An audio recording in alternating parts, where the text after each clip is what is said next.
What to expect when you hire a landscape architect is the topic for this week.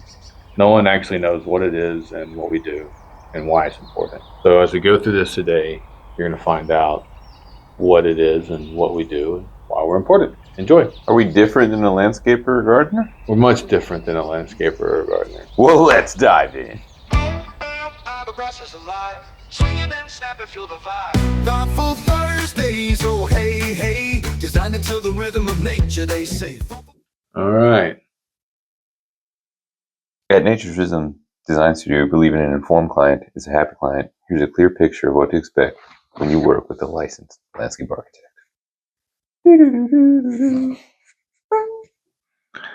Awesome.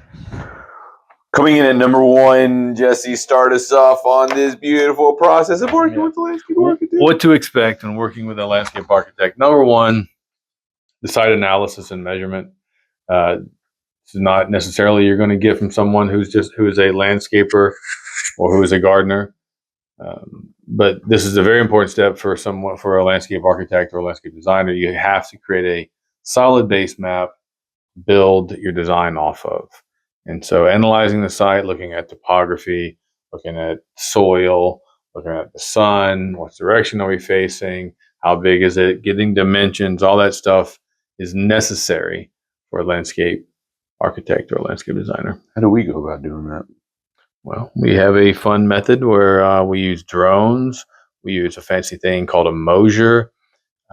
We use some apps to get property lines, and if necessary, we have contacts to surveyors who can conduct a survey and get down to the nitty-gritty of your site. Nitty-gritty. The nitty-gritty. Dirtman. All right. After that, Yeah, it tell looks me about like we need a client vision and a needs assessment. Yeah, tell me about that. Here at Nature's Rhythm, we like to do a very, very complex, backed by a lot of research questionnaire. Yeah, lots of research. We need to know what your favorite color is. We need to know if you have a favorite plant. We need to know what your wants are, what your needs are. And then we like to do what's called building problem. So that means a lot of times you come in here and be like, I think I want design, but I don't know. I don't really use my yard. So based off the analysis we do and your assessment of your needs from that questionnaire, we can figure out a framework to create a problem so that the design can be the solution to that problem. Otherwise, there's no metric to understand whether it was a successful design or not. So are you looking for a communal space back there? Just a fun space, something to look at, peaceful, active, maybe a mix of both. Playful for kids. Yeah. Do you want adult space or do you want children's space or maybe a teenager who needs space to play sports and roughhouse? You probably need some durable material out there because they're going to wreak havoc on it. So, do you want a putt green? You want a putt? Is it real grass? Retirement do you like to life, cut grass maybe? You want fake grass? So all of that is important, synthetic, and critical to this step, and that way we can create a concept. Yeah, look at this step is we define the problem. It's landscape architecture is problem solving and organization. So you have to define the problem, solve the problem, and then you throw in the design part, and that's where the organization comes in. Because then you know the parts and pieces and you put them in proper order. Speaking of that, let's go on to concept development. That's a pretty good segue. Never done one of those before. How about that? The idea of concept development, we go back to that client vision and we go back to what it is you're looking for. We define that problem and then we come up with the solution. So the concept development is coming up with a solution to the problem that is your backyard or your front yard or your piece of land that you need to develop or whatever that may be. And we come up with we develop a concept in order to answer those questions. This is meant to be a kind of a rough draft of sorts. We come up with ideas that we think fit the design or solve the problem in a way that you'll like. And then you come in and you look at it and you go, I like that and that. I don't like that, or I like all of it. It's usually what we get. We're pretty good at it. And then we move on to the fourth step, which is refinement and detailed plans. Steve, what can you So, tell me about refinement and detailed plans? At this point, you have a lot of pretty pictures. Yeah. And you're getting the understanding of the proportions of things, the shape of things, how it's all laid out spatially. And so now we have to go through a couple phases of refinement, and that's where we start translating this stuff to the computer. So that way, instead of it just being a nice sketch that looks proportionally right, we're actually putting numbers to it, and you actually have an understanding of exactly how it's all going to be sized and spec'd. This process can take a little time depending on, once we start selecting materials, exact plants, and looking at all of those things. And then, There's a lot of decisions to be made at this point. Yeah, this is where we need to start. By you and us. Yep, getting locked in on some choices for materials, and then pricing can kind of start being part of the conversation, getting some accurate numbers as to what this is probably going to look like, and then that's also warranting a different conversation because there's a lot of flexibility. If you are bent on getting stone from Italy, I need that Italian marble. It's going to be a lot more expensive. It's going to be a lot more expensive than if we go to our good friends down the road and get a material they have in stock. Yeah. So there's a lot of flexibility because of pricing. A lot of people don't think about that. They just think it's going to be like one range, but the range is so big. It's so big. It just depends where you want to focus in. Maybe you want to spend a little more on your grill station, a little less on your pergola or something. Whatever. There's always trade-offs, so that's always a negotiation. And once we start locking all that in, we start getting towards the set called a CD set. Jesse, what is a CD set? What are these letters? CDs were these things we used to listen to, us old folks back in the day, that were like a disc and that would go round and round with a laser. I think that's what you're talking. That's not what you're talking about. I think you're talking about construction documents. Come on, old man. Get with the times. Get with the times. We do MP3s now, sir.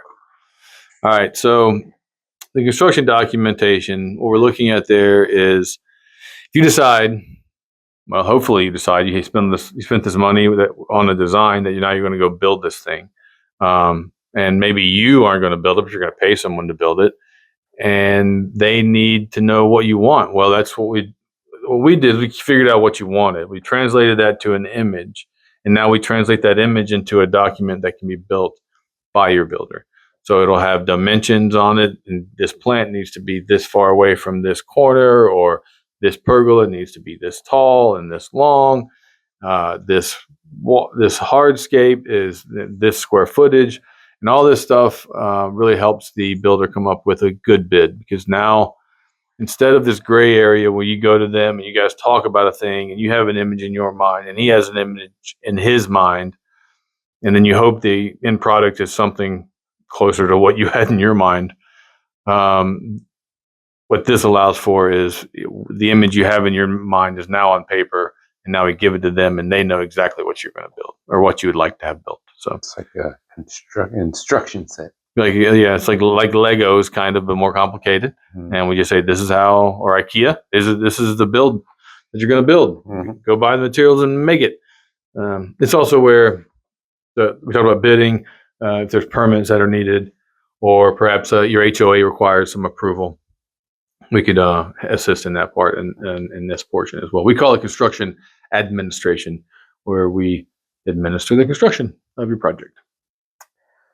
And then last but certainly not least, very important, most time consuming, ongoing support for you lovely folks. We love building relationships with our clients. We love our clients. They seem to love us. They keep calling us. So we're happy to always answer the phone, provide any help y'all need with any sort of issue you may have. True that. That's what we like to do. We like to see the projects come to life as seamlessly as possible, because it is your house, but it also is the design we did for you. We always love seeing them come to life, because there really is no better feeling than that. So, and this is with this ongoing support can also be the phasing that we do for your project, where we work on your yard for the next 5 or 10 years. You know you're going to be there for 5 or 10 years, and you have things you want to have done over that time. we can come up with a master plan, and then this ongoing support. We can spend the next 10 years with you detailing out and building the parts of your yard instead of having to do it all in one giant go get them. It's a relationship. It is a We relationship. love having a relationship with our clients. Yeah, you guys are We're cool. not going anywhere. We'll be We're right here. cool. So Continue to teach. let's get all the cool people together. That's right. And make the world a more beautiful place. All right, summarize. Why hire a landscape architect? First point we need to make is we're trained to balance art, science, and engineering. Go Tigers. That's thanks Clemson for that education and that training. 2, we're knowledgeable about building codes, grading, drainage, and sustainability. We can make sure all those factors are included and thought about ahead of time. Comprehensive plan and the ability to increase property values by planting trees and creating that outdoor space, making a more usable yard. And when that can be, making a more usable yard. We'll leave it at that. Coordinate with other professionals. This is that construction administration part. We can talk to the people that are out there that'll help you get it built. Sometimes it's a guy who's going to come in, cut some new beds, and put in some plants. And sometimes that guy is a structural engineer. He's got to make sure your bridge going across your river that's on your property is going to hold the weight of you and your ATVs. So we can handle all that. That's right. So call today. Please. We like telephone calls. You can write a letter. We have a mailbox. You email us. You can email us. You can slide in our DMs. Oh yeah, the Instagram DM, Facebook. We got messengers. The YouTubes. Mm-hmm. Yep. Comments. Spotify's. LinkedIn. All the socials, guys. Reach out. Let us know if you have. I think we're even on MySpace. Any fun thoughts or ideas? Happy to make them come to life. Yep. All right. Peace out, everybody. See y'all next week. That's fun. No, it's fun. How's it going? What to expect when expecting? Chop it up. Chop it up.